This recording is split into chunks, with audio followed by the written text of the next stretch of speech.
Hello বন্ধুরা, আজকে গলদা চিংড়ির মালাইকারি করব, সেটাই তোমাদের সাথে শেয়ার করছি। ভিডিওটির সঙ্গে থাকো। মাছটা আমি সুন্দর করে ধুয়ে নিয়েছি। এখন আমি মাছটা হালকা ভেজে নেব। এদিকে প্যানটা গরম হয়ে গেছে। আমি তেল দেওয়ার দরকার ছিল, কিন্তু তেলটা ছুটবে, লবণ দিলেও ছুটবে। আমি আগে মাছটা দিব, তারপরে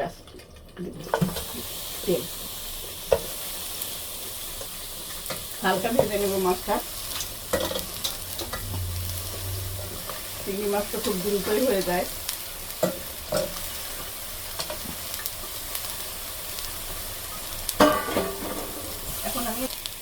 এখন আমি তেল দেব, সামান্য তেল দিয়ে দিলাম।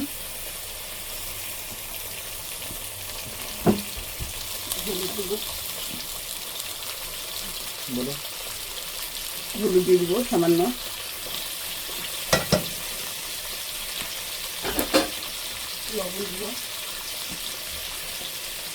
লবণ দিয়ে দিলাম সামান্য, হালকা ভেজে দেবো এই জন্য।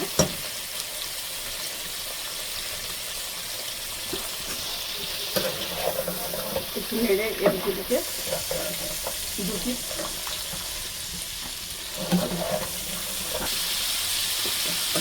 এপিট হয়ে গেছে, আরেকটু হবে এপিটা, একটু আরেকটু ভেজে হবে না। এটা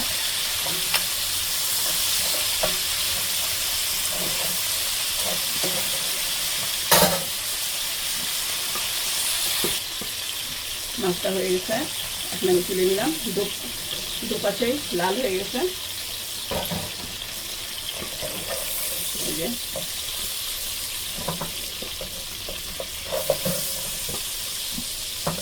আর এই মাছের মাথায় যে ময়লাটা থাকে ওটা আমি ক্লিন করছি।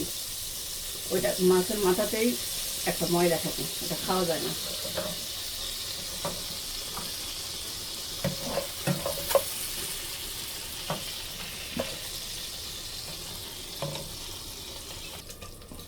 পেঁয়াজ বাটা দিয়ে দিলাম,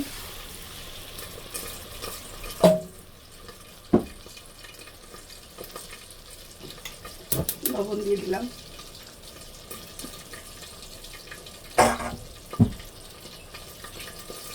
আদা রসুন পেস্ট দিয়ে দিলাম,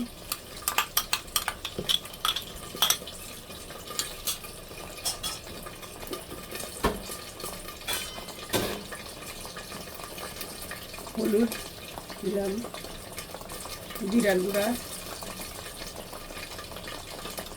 ধনিয়ার গুঁড়া,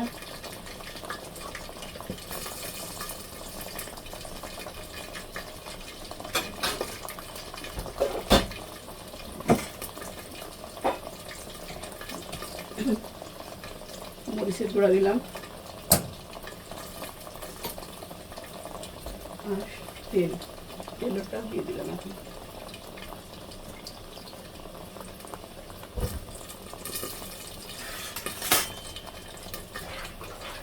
এখন এই মশলাটা আমি নেড়ে একদম তেল ছাড়া আগ পর্যন্ত সুন্দর করে এটা ভুনা করে নেব। মশলাটা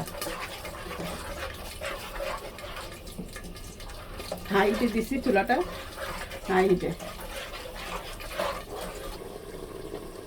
বন্ধুরা, এখানে আমি এখন তেজপাতা দিয়ে দিব। তেজপাতা, দারুচিনি, 5টা এলাচ আর লবঙ্গ কিছু। আর এখানে দিব আমি, এখানে সামান্য জয়ত্রী দিব। এটা দিলেও হয়, না দিলেও হয়, এটা আমার কাছে জয়ত্রীর ফ্লেভারটা ভালো লাগে, আমি দিই। এখন আমি এই মশলাটা, এই যে তেল ছেড়ে দিছে, আরও হবে, দেখো অনেকটাই হয়ে আসছে। আর এই মশলাগুলো দিয়ে দিলাম।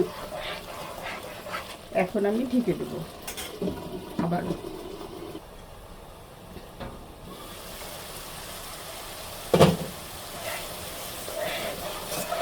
অনেকটাই মশলাটা হয়ে আসছে, আরও কিছুক্ষণ আমি বসাবো। আমি এখানে নারকেলের দুধ দিব, একটাতে হবে না, আমি 2টা দিব। এখন পানি দিব না।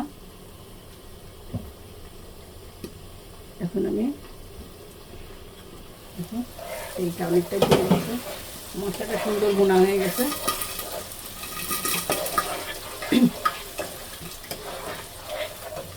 এখন এখানে আমি এই যে নারকেলের দুধটা দিয়ে দিলাম। ক্যানেরটাই দিব, কারণ নারকেল পুড়ে দুধ বানানো অনেক একটা সময়ের ব্যাপার। এই ক্যানেরটাই ব্যবহার করবো আমি। আরেকটা দিব, এই যে এখানে রেখেছি।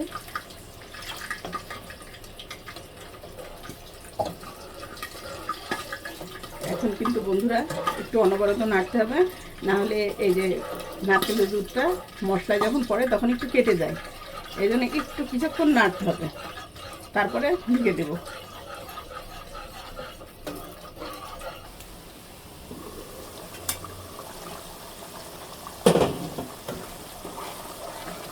এখন আমি মাছটা দিয়ে দিব।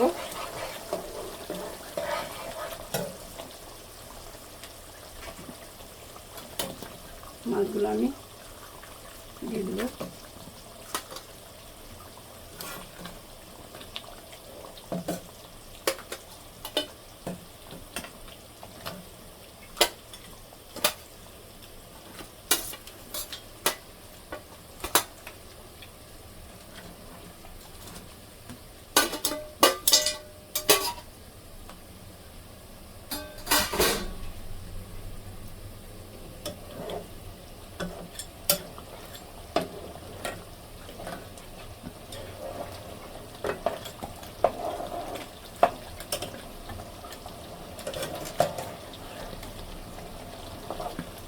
এটা আরও হবে বন্ধুরা।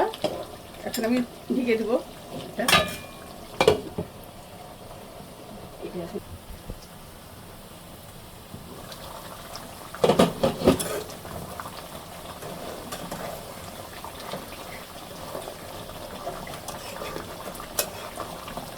লবণটা আমি চেক করছি, লবণ ঠিক আছে।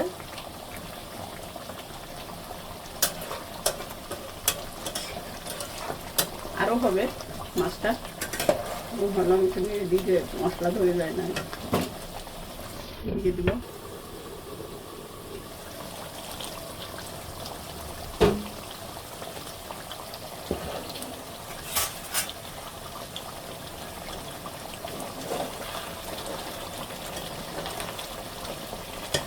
এখন আমি সামান্য চিনি দিয়ে দিব, এই 2 চামচ মতো চিনি এখানে।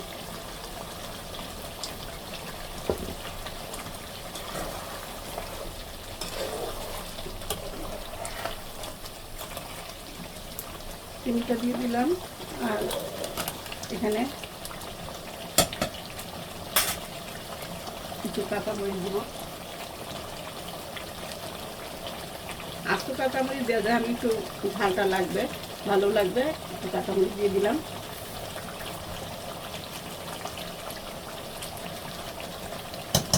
ঝাল ঝাল মিষ্টি মিষ্টি হবে, ওটা ভালো লাগবে, এই জন্য আমি এগুলো দিয়ে দিলাম।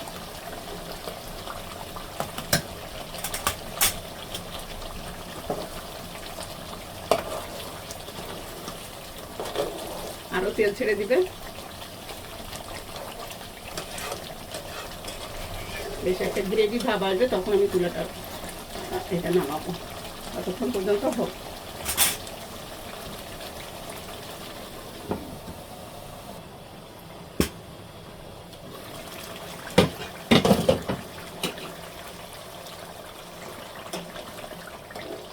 মাছটা হয়ে গেছে বন্ধুরা। এখন আমি এখানে জিরার গুঁড়া দিয়ে দেবো। এই যে জিরার গুঁড়া, এই এতে কোনো ঘি দেওয়া লাগে না।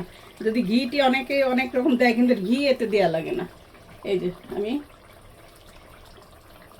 জিরা, ভাজা জিরার গুঁড়া দিচ্ছি। এটা আমি এই জিরা দিলেই যথেষ্ট, বেশি কিছু দেওয়া লাগে না। এই দই এই সেই এগুলো আসলেই লাগে না অ্যাকচুয়ালি, যেটা এটাতেই অনেক টেস্টি হয়ে যাবে। তোমরা এইভাবে রান্না করে দেখতে পারো। আর কার কার চিংড়ি মাছ প্রিয় আমাকে কমেন্টে জানাও, বা তোমরা কেমন করে রান্না করো, কি করলে ভালো হবে আমাকে একটু দিলে বললে আমি খুশি হব। তোমরা আমাদের জানাও। আর এই ভিডিওটি ভালো লাগলে লাইক, কমেন্ট, সাবস্ক্রাইব করো আমার ভিডিওটি। আজকে এ পর্যন্ত। আল্লাহ হাফেজ।